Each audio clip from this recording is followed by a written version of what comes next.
Take a little trip with me and hopefully you can see how the hood, suburbs, and Main Street are all connected. Enough respect, I mean, we network across the globe cause it's a global market in case you didn't know. And since we all about information flow, let me be the first one to welcome you to Tech Zone with Paul Amadeus Lane. Let's talk tech cause technology changing the game. It's all good in the hood, it's everywhere. Now let's get to the show cause we live on air, yeah. Welcome to this edition of the Tech Zone. I am delighted to have you with me on the show today. We always talk about it's going to be a great show, but this time it's going to be a great show. Believe me. On our show today, we're going to be talking about an event that's taking place in Silicon Valley on October 10th and 11th that you definitely want to be a part of if you're in the tech industry or if you like to see what tech is all about when it comes to diversity. This is one show you do not want to miss. We're going to be talking to one of the representatives from that company about this great tech event that's happening in Silicon Valley.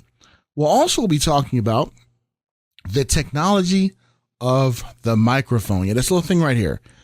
For some of you watching on YouTube and live stream, we're talking about this microphone right here. Has technology changed it?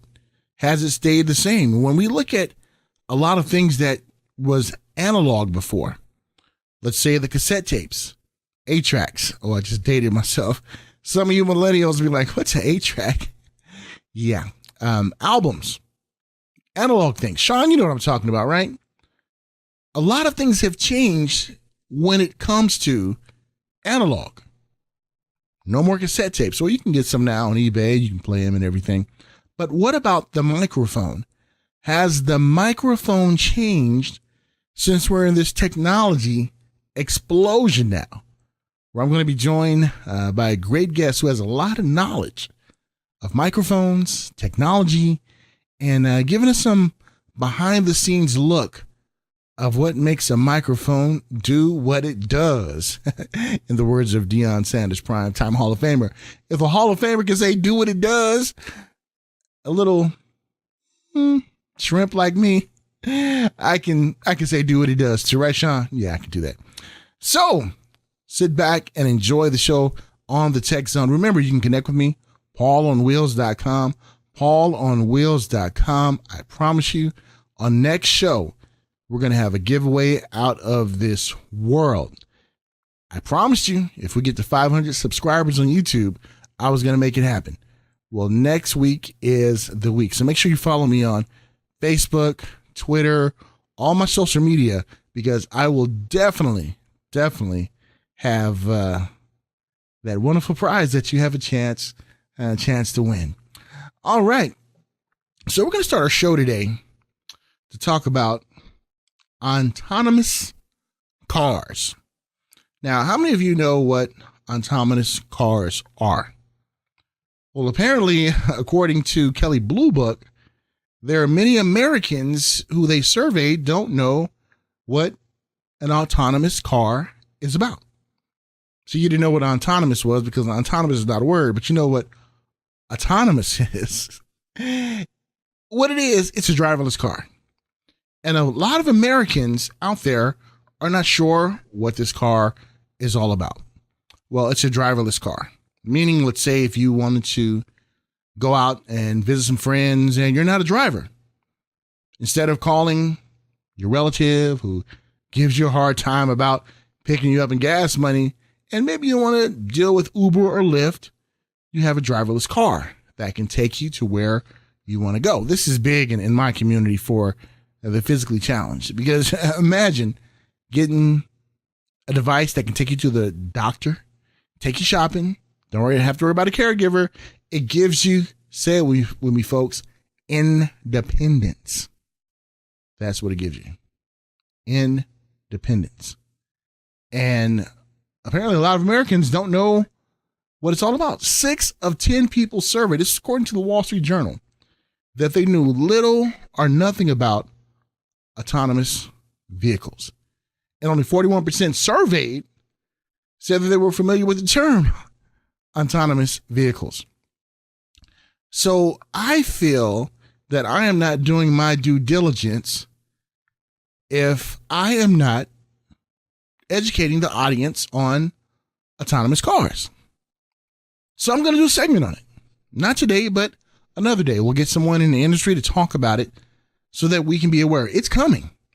And right now, the Obama administration are crafting out regulations for such future use of autonomous cars. So this is something that we really need to be up on. All the major manufacturers are getting ready to roll out a bunch of these vehicles. It's the wave of the future.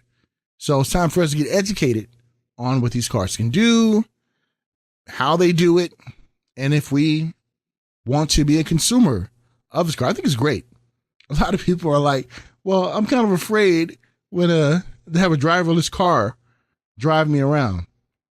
Have you drove with some of your relatives sometimes? I mean, they're like Mr. Magoo, aren't they? You know, they never get into an accident, but they cause all the accidents in the back, don't they? Yeah. Autonomous cars are definitely going to help deal with that situation. And like everything, you know, you're going to have good and bad when it comes to technology. But remember, this is the wave of the future. And there's been some confusion when it comes to this because Tesla Motors, the market features such as auto steering and braking with words such as autopilot.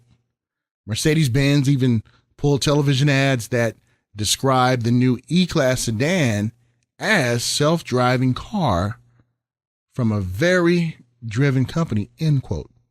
Now, a lot of people gave some complaints that its advanced lane change and active braking technology didn't, in fact, make the car self-driving. So now it's word games now. Plain word games. But I'm glad somebody definitely, pulled their coat to it. And this is where we need to be educated when it comes to autonomous cars. And again, I will do my due diligence on it. I will make sure I don't have, a dereliction of duty when it comes to this. I might have mispronounced that, but who cares? Nobody knows what I'm talking about. All right, because you don't know what autonomous cars are. So we're definitely going to hit that issue up in our future shows. Let's see what else is in the tech world this week that should make us think something. Let's talk about connected cars. I remember watching a episode of CSI, the OG one, the original one that was in Vegas. And it was one episode where someone hacked someone's car, drove it right into a semi and just smashed this guy all the way up. That got us to thinking, with all the connected cars out there, could this be something that we need to look out for? And the short answer is yes. Anything that's a computer can and will be hacked. What can we do to stop the hacking from occurring? Well, cybersecurity. We know when it comes to our personal information online, we know we have beefed up our cybersecurity to make sure that, our information won't get hacked. So we take steps to do that. But when it comes to a connected car, don't rest on your laurels.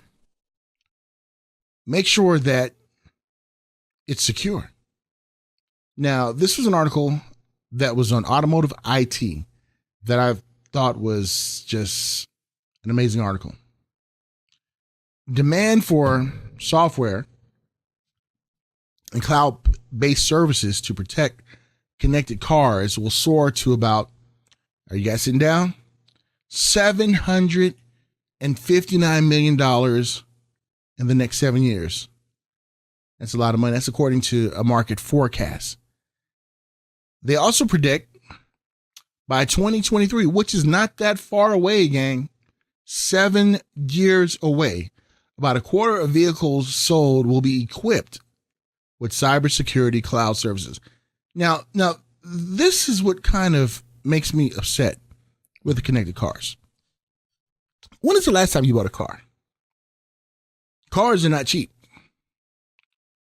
So are you telling me that these car manufacturers, it's already a huge markup on the car, that they can't do this?